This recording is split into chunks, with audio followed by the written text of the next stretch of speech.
अगर आप लोग हमारे चैनल पर नए हैं तो प्लीज़ चैनल को सब्सक्राइब करो और ऐसी कार्टून वीडियो देखने के लिए बेल आइकन को ऑन करो। अरे भाई मर गए।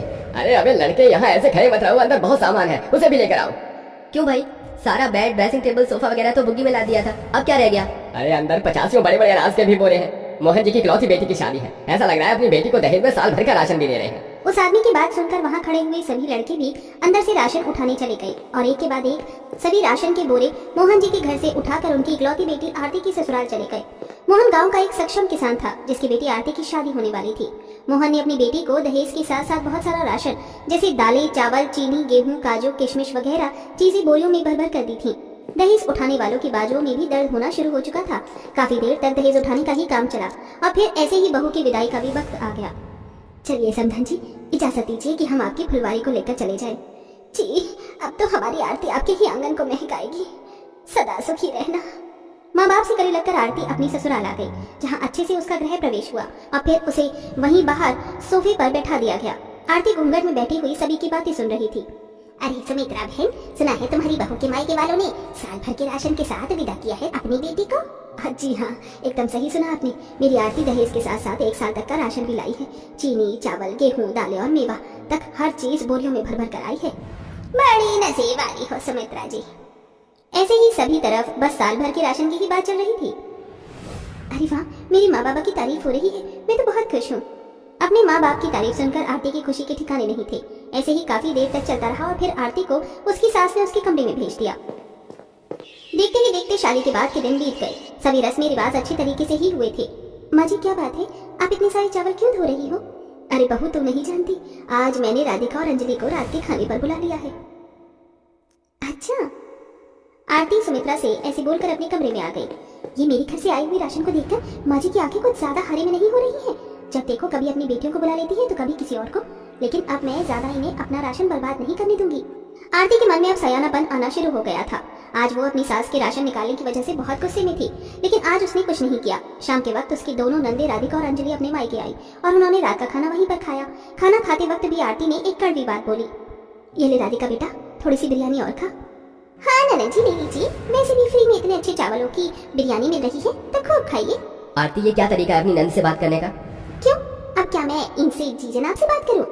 अरे अरे बस करो, लड़ाई मत करो। और लखन, कोई बात नहीं है, ननन भाभी में तो ऐसे मजाक चलते ही रहते हैं। राधिका ने बात को संभाल लिया और उस बात को ज्यादा नहीं बढ़ने दिया। शाम को खाना खाकर दोनों नंदी अपनी अपनी ससुरालों को ही लौट गईं और उनके जाते ही आरती भी अपने कमरे में ही चली गई। आज इसे बहू को क्या हुआ? राधिका और अंजलि के जाते ही खुद भी कमरे में ही चली गई, कोई काम भी नहीं देखा। चलो कोई नहीं, अब जो ये एक तो काम है इन्हें मैं ही निपटा लेती हूँ।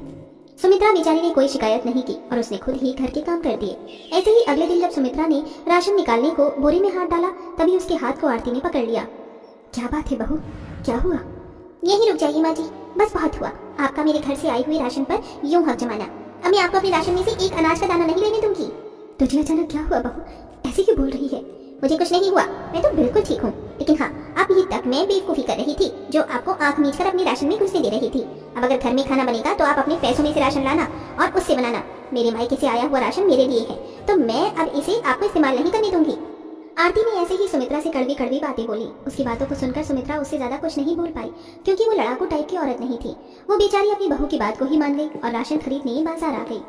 भाई साहब, चावल के नाम पर कनकी बेच रहे हो और कहते हो कि महंगा वाला चावल है। ये 40 रुपए किलो का नहीं, 20 रुपए किलो वाला है।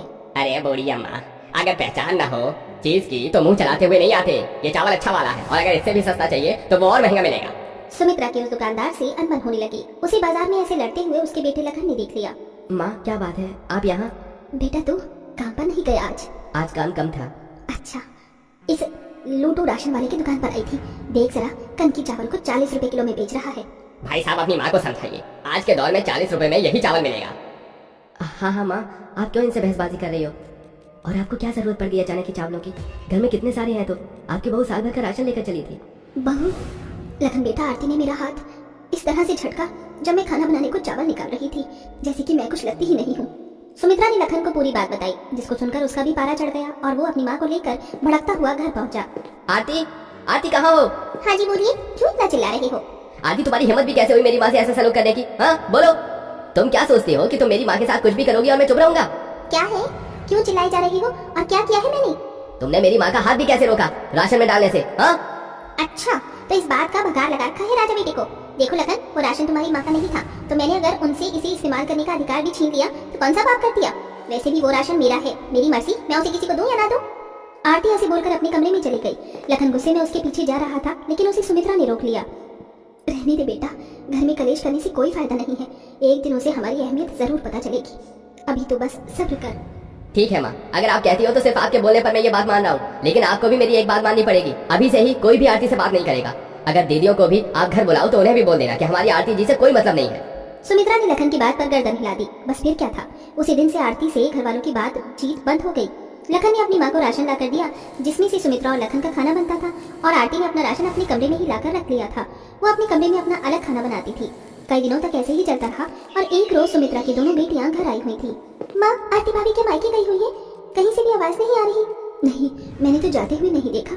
ऐसा तो है नहीं कभी, उनकी तबीयत खराब तो नहीं हो गई? हमें जाकर देखना चाहिए।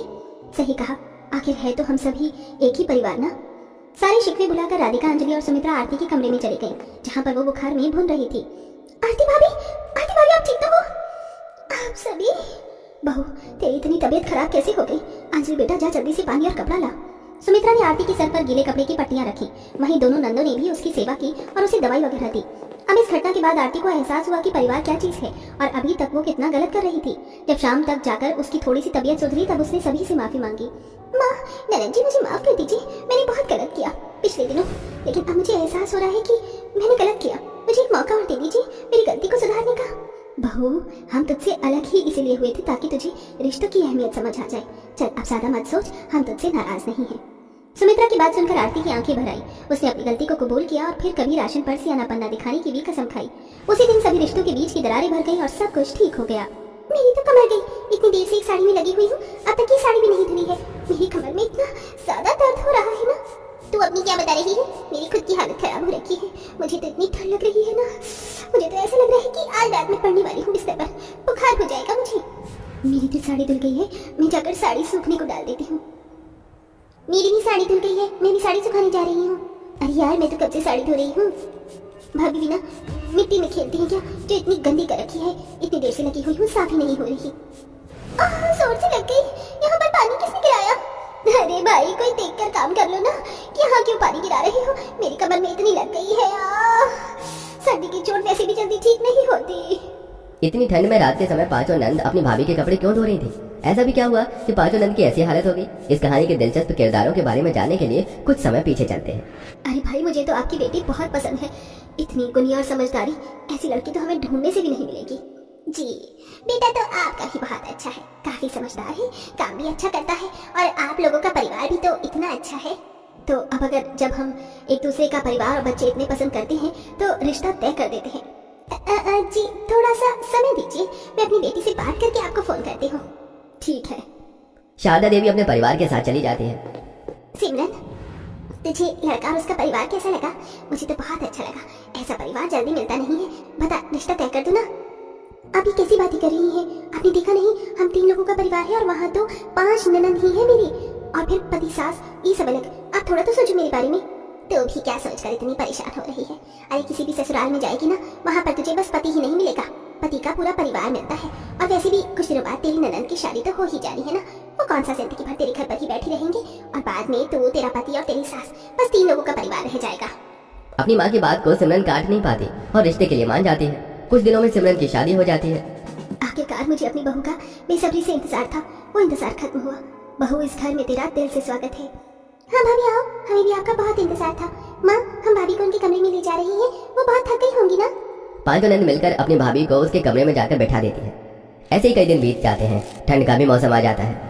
हाय हाय, कितनी ज्यादा ठंड हो रही है। ऐसा लग रहा है दुनिया भर की ठंड हमारी ही शहर में पड़ गई है। पानी भी ऐसा लग रहा है जैसे सीधा बर्फ में हाथ डाल रही हूँ। सिमरन जैसे तैसे कपड़े धोकर गैस जलाती है और हाथ सेकने लगती है। पूरे हाथ जम गए हैं, इस मरी ठंड का तो यही इलाज है। कुछ दिनों बाद सिमरन की पांचों नंद उसके पास आती है।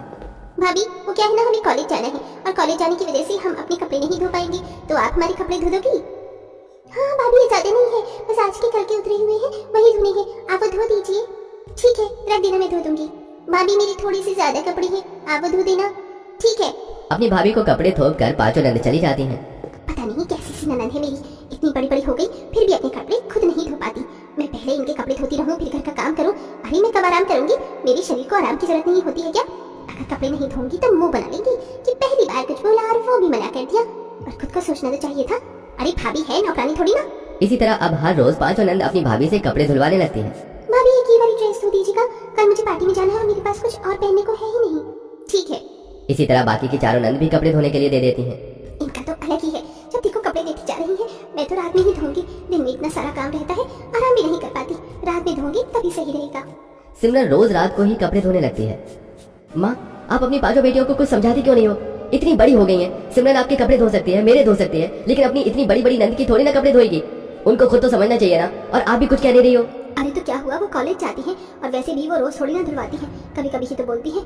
माँ, मैं देख रहा हूँ हर रोज सिमरन ही कपड़े धो रही है। तो भी ना इतनी चिक चिक क्यों कर रहा है? जब बहू को ही कोई दिक्कत नहीं है तो तू इतना क्यों बोल रहा है? बहू को दिक्कत होगी तो वो खुद ही बोल देगी। इसी तरह सिमरन पांचों नंद के रोज रात में कपड़े धोने लगती है। एक सुबह रचना आंगन से जा रही होती है कि तभी उसका पैर फिसल जाता है। अरे ये क्या, यहाँ आंगन में क्यों कपड़े फैलाए हुए हैं? कल रात में तो सूख रही थी। अब मैं क्या कर सकती हूँ? जब टाइम मिलेगा तभी तो करूंगी ना। उसी रात आंगन में पानी गिरा होता है जिससे मेघा फिसल जाती है। अरे दिन में कपड़े नहीं धोए जाते हैं क्या? रात में सब घर पर होते, सुबह सबको निकलना होता है। माँ, मुझे कल सुबह कॉलेज जाना था। भाभी ने रात में कपड़े धोने की वजह से टंकी का पानी खत्म कर दिया। आप उनको कुछ बोलती क्यों नहीं हो? रात को कोई टाइम होता है क्या कपड़े धोने का? तुम पांचों को हर चीज में दिक्कत है। जब कपड़े धुलवाती हो तो क्यों नहीं सोचती हो कि खुद धो लेते हैं? तुम्हारी भाभी को अपने टाइम से करने दो, उसे इतने सारे काम पहले से ही होते हैं। नंद चाह करके भी कुछ कह नहीं पाती। अगली सुबह पांचों नंद रेडी होकर अपनी भाभी के पास आती हैं। भाभी, एक्चुअली कल मेरे कॉलेज में फेयरवेल पार्टी है, तो मैं घर से ये वाली ड्रेस पहन कर जाऊंगी और कॉलेज में चेंज करूंगी। तो आपने ये दोनों ड्रेस धोकर प्रेस कर देना। और भाभी, मेरी ये वाली ड्रेस धो देना। वो क्या है ना, मेरी भी ऑफिस में पार्टी है और ध्यान से भाभी, इसका कलर निकलता है तो आप छत पर सुखाओगी तो उल्टा करके सुखाना। भाभी, मैंने भी अपने यहीं पर कपड़े रख दिए हैं, मेरे भी धो देना। ठीक है, मैं सबके कपड़े अच्छे से धो दूंगी। सिमरन रात के समय कपड़े धोने लगती है, जिस वजह से कुछ कपड़े सूखते नहीं हैं और जो सूखते हैं उनमें से कुछ के रंग छूट चुके थे। काफी में रंग लग गया था और कुछ तो सिमरन ने प्रेस करते समय जला ही दिए थे। भाभी, आपको हमने कहा था ना कल हमें कपड़े चाहिए, ये पहनना है, तो फिर भी आपने कल दिन में क्यों नहीं धोए? ड्रेस सूखी भी नहीं। मेरी जल गई और मेरे कपड़ों का तो रंग चढ़ गया है। मेरे कपड़ों का तो रंग उतर गया। भाभी, ये क्या किया? आपको कुछ आता भी है या नहीं? तुम सब बस करो। अरे तुम सबको इतनी दिक्कत है तो खुद धो लिया करो ना। जितना तुम्हें मिल जाए तुम्हें उतने में ही सब्र नहीं है ना। अब बस बहुत हो गया। मैं भी अब तक चुप थी। तुम लोगों को तो मुझे बहुत पहले ही समझा देना चाहिए था। आज के बाद तुम लोगों के कपड़ों को मेरी बहू हाथ भी नहीं लगाएगी। पर माँ, आप ये हमें क्यों कह रही हैं? इसमें तो भाभी की गलती है, उन्होंने ठीक से नहीं धोया। तुम्हें क्यों नहीं दिखा कि तुम्हारी भाभी ठंड में इतनी मेहनत में रात में कपड़े धो रही है? आज तक कभी तारीफ नहीं करी, कुछ गलती हो गई तो बुराई करने लग गई। अरे बहू तो फिर भी भोली निकली। मैं होती ना तो आग लगा देती। अब तुम खुद करोगे और एक काम करो, तुम सब अपनी भाभी की आज ही रात में साड़ियाँ धोना। अब आया ना मजा तुम तीनों को। आ गया कल ठिकाने एक दिन में है? माँ, अब हमें समझ आ गया है। भाभी, हमें माफ कर दो, हमें माफ कर दो भाभी। अब हम कभी भी ऐसे नहीं करेंगे, हम अपने कपड़े खुद धोया करेंगे।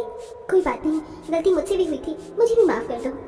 इसी के साथ पांचों नंद को भी अपनी गलती का एहसास हो जाता है और सिमरन भी अब अपनी नंद के साथ तालमेल बिठा लेती है।